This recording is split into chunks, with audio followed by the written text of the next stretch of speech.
Bonjour tout le monde, je m'appelle Haruto et bienvenue au Balado LMG. Et aujourd'hui, je suis ravi d'accueillir le shogun Tokugawa Ieyasu.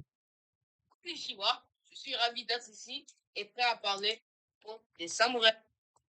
Merci. Et oui, aujourd'hui, notre épisode est à propos des samouraïs. On va aller plus profondément dans la évolution des samouraïs pendant la période d'isolement du Japon. Avant l'isolement, les samouraïs appartenaient à des classes supérieures. Par exemple, ils étaient plus supérieurs aux marchands, les parias et les non-humains. Les samouraïs étaient des braves soldats du Japon.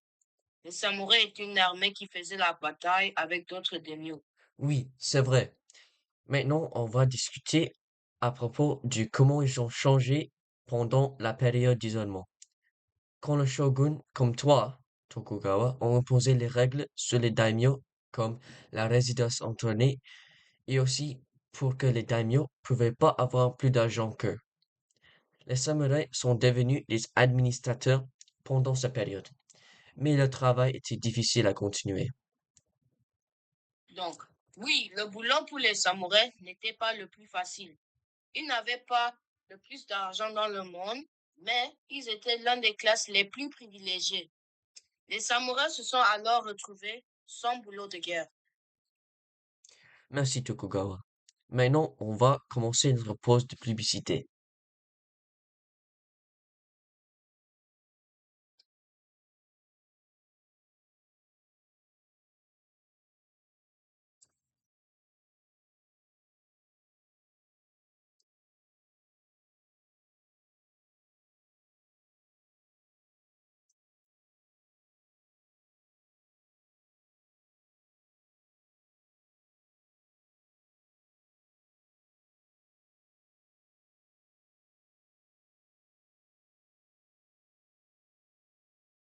Merci.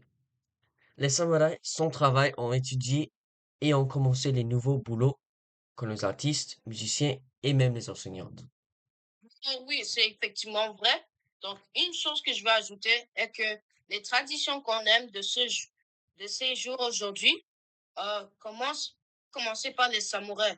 Donc, un exemple de un des cérémonies, c'est la cérémonie du thé et l'arrangement des fleurs.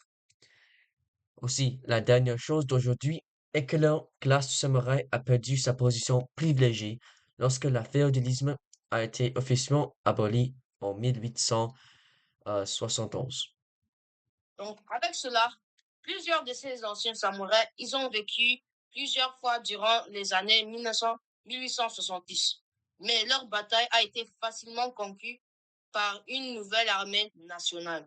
Ceci conclut l'épisode d'aujourd'hui à propos des samouraïs et que tu peux les donner un court résumé de l'épisode. Bien sûr, donc les samouraïs, dans le passé, ils étaient l'un des classes les plus supérieures et étaient une armée qui faisait la guerre avec les daimyos. Donc, ils ne gagnaient pas beaucoup d'argent dans le monde et leur boulot n'était pas le plus facile. Mais les traditions que nous aimons aujourd'hui viennent des samouraïs. Donc, et finalement, plusieurs samouraïs ont vécu la guerre, mais ils ont été conquis facilement par une nouvelle armée nationale. Nos commanditaires pour cet épisode sont l'empereur Go-Mizuno, les katanas d'Edo et puis les artistes des estampes. Et nos sources de cet épisode est The Editors of Encyclopedia Britannica et aussi worldhistory.org. Merci.